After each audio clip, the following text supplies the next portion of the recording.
الحمد لله والصلاة والسلام على سيدنا محمد وعلى آله وأصحابه أجمعين.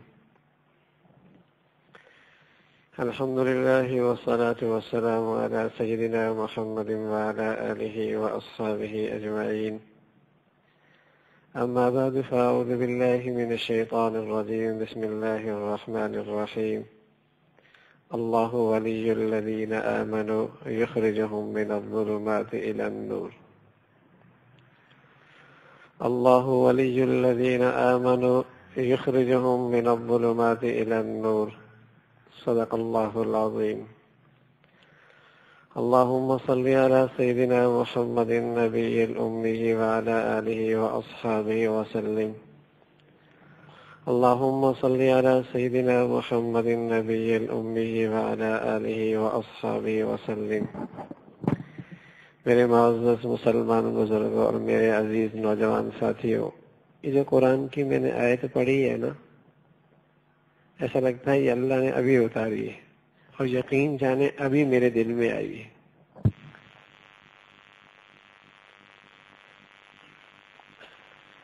اس کا مفہوم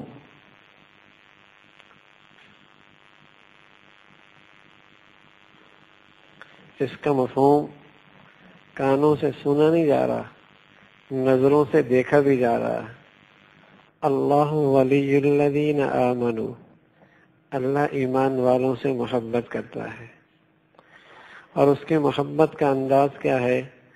یخرجہم من الظلمات الی النور، اس نے ان کو وہاں اندھیرے سے نکال کر یہاں روشنی میں پہنچا دیا.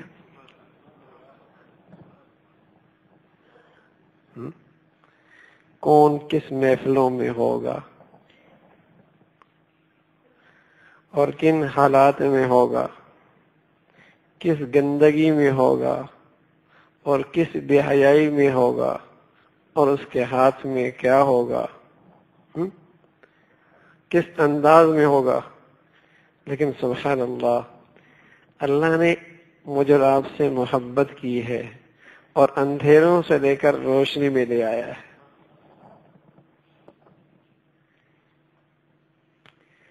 مگر ساری رات تو اللہ کے اسی نعمت پہ شکر گزار دیا جائے تب بھی کم ہے.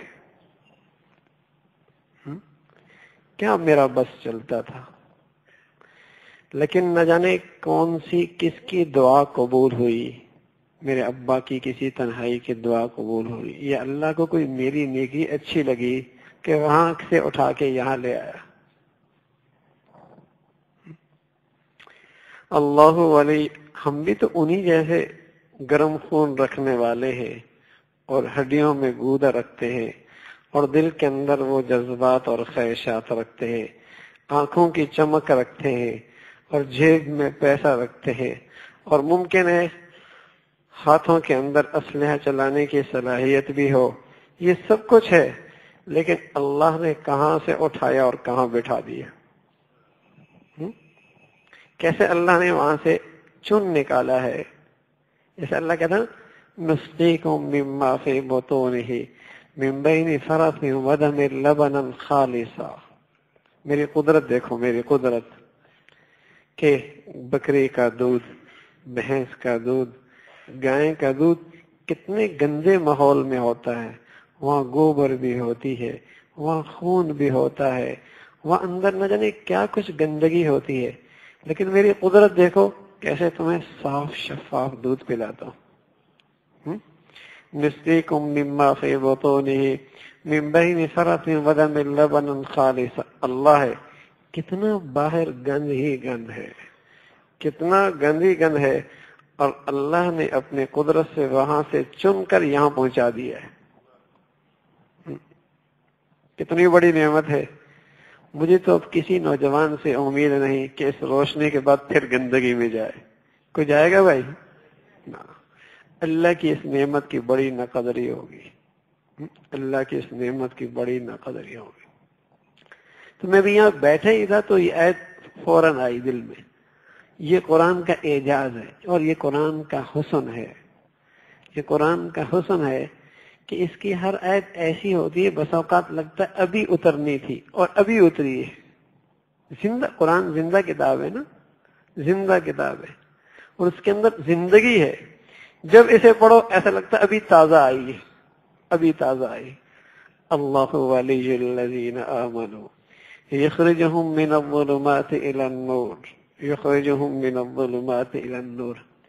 ایک دور تھا جب یہ اس وقت اتری تھی تو قرآن کہہ رہا ہے اللہ ایمان والوں کو اندھیروں سے نکال کر روشنی دے رہا ہے. اس زمانے میں اندھیرا کون سا تھا اور روشنی کون سی تھی؟ یہ نہیں کہ وہاں بجلی نہیں تھی اور انہیں ٹیوب لائٹ مل گئی، یا بجلی نہیں تھی انہیں موم بتی مل گئی، یا بجلی نہیں تھی انہیں کمکمے مل گئے. یہ روشنی تو مراد نہیں ہے نا. کیا مطلب ہے جب یہ قرآن کی آیت اتر رہی ہے اللہ ولی الذین آمنوا یخرجہم من الظلمات الی النور، اللہ ایمان والوں کو اندھیروں سے نکالتا ہے، روشنی دیتا ہے. وہ کون سی روشنی ہے؟ تو اندھیرا زمانہ جاہلیت کی زندگی ہے اور روشنی اسلام کی خوبصورت زندگی ہے. یہی ہے نا. اندھیرا زمانہ جاہلیت کی زندگی. آپ بتائیے جو جاہلیت کی زندگی اختیار کرے گا وہ روشن خیال ہوگا، تاریخ خیال ہوگا؟ تاریخ خیال ہوگا. اور نور روشنی اسلام کی زندگی. آپ بتائیے جو اسلام کی زندگی اختیار کرے گا وہ تاریخ خیال ہوگا یا روشن خیال ہوگا؟ آج ہم ایک فیصلہ کر لیتے ہیں اسی مجلس میں کہ زمانہ جاہلیت میں جو رہنے والے تھے وہ تاریخ خیال تھے، اور محمد رسول اللہ کی زندگی اپنانے والے حضرات صحابہ وہ کیا تھے؟ وہ روشن خیال تھے.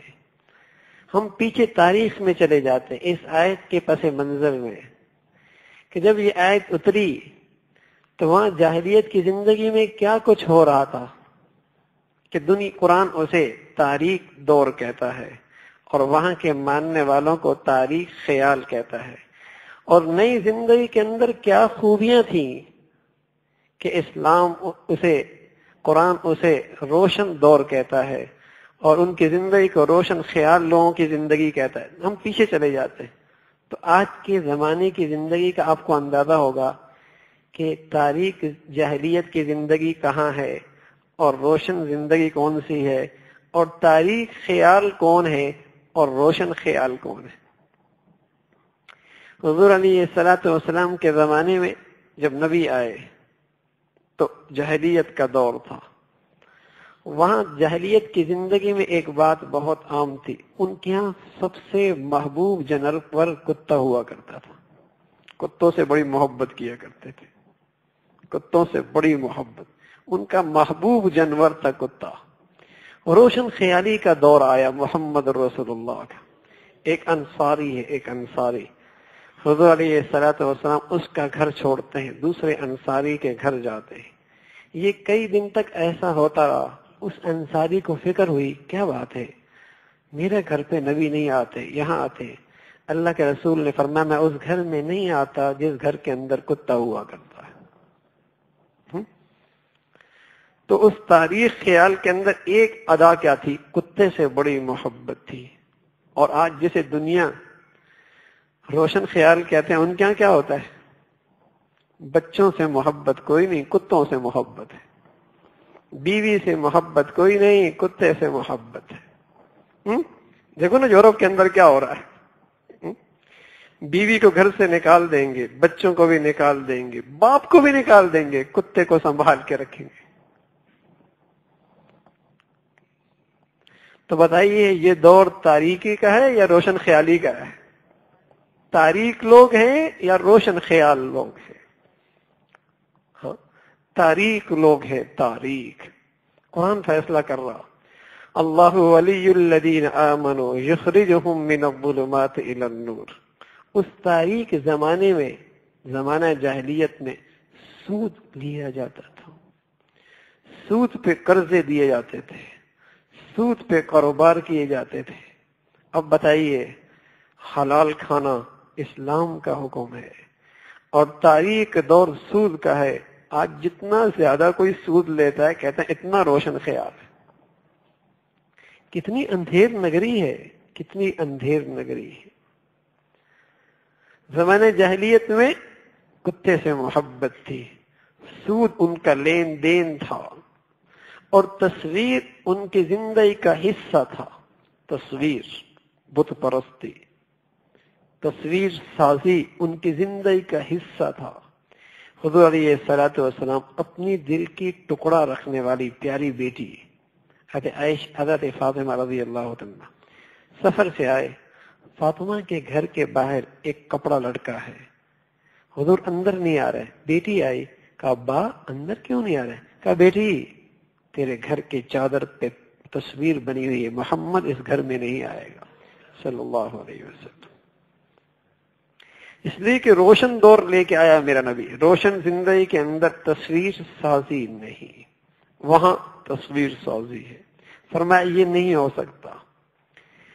پھر اس زمانے جاہلیت میں اولاد سے نفرت تھی، اولاد سے نفرت تھی. اور آج بھی جاہلیت کے دور کے اندر کچھ جاہلیت کی زندگی ایسی ہے کہ پتہ چل جائے کہ بچی ہے تو اسے ضائع کر دیا جاتا ہے، اسے ضائع کر دیا جاتا ہے.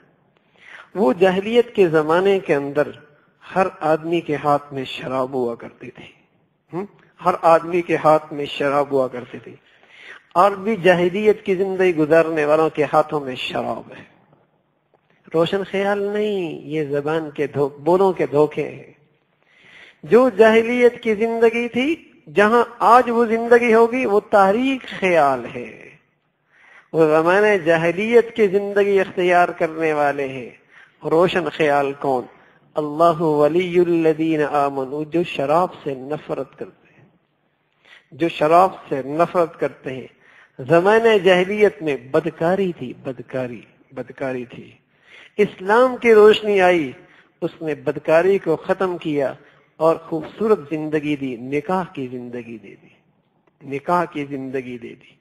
اب بھی جو بدکاری کے اندر مبتلا ہے وہ کبھی روشن خیال نہیں ہو سکتا. وہ دھرتی کا تاریک ترین انسان ہے. وہ جاہلیت کی زندگی اختیار کرنے والا ہے، جاہلیت کی زندگی اختیار کرنے والا. وہاں زمانے جاہلیت میں قرآن کہہ رہا ہے وَلَا تَبَرَّجْنَ تَبَرُّجَ الْجَاهِلِيَّةِ الْأُولَى، وَلَا تَبَرَّجْنَ تَبَرُّجَ الْجَاهِلِيَّةِ الْأُولَى. وہاں عورت کی حیثیت کوئی نہیں تھی، ایک ٹیشو پیپر کی طرح کسی نے استعمال کی، پھینک دیا. اسلام آیا، اس نے عورت کو عزت بخشی ہے. یہ ماں ہے، اس کے قدم تلے جنت ہے. یہ بیوی ہے، یہ زندگی کا بہترین ساتھی ہے. یہ بیٹی ہے، یہ بیٹی ہے، باپ کی عزت ہے. یہ بہنا ہے، یہ بھائی کی آبرو ہے. یہ اسلام نے دیا. اس لیے وہاں عورت کی کوئی قدر و قیمت نہیں تھی. وہ بھرے بازار میں بغیر دوپٹے کے اور بغیر جسے کہیں کہ حیا کی چادر کے کھلے عام گھومتی. اسلام کیا کہہ رہا؟ وَلَا تَبَرَّجْنَ تَبَرُّجَ الْجَاهِلِيَّةِ الْأُولَى.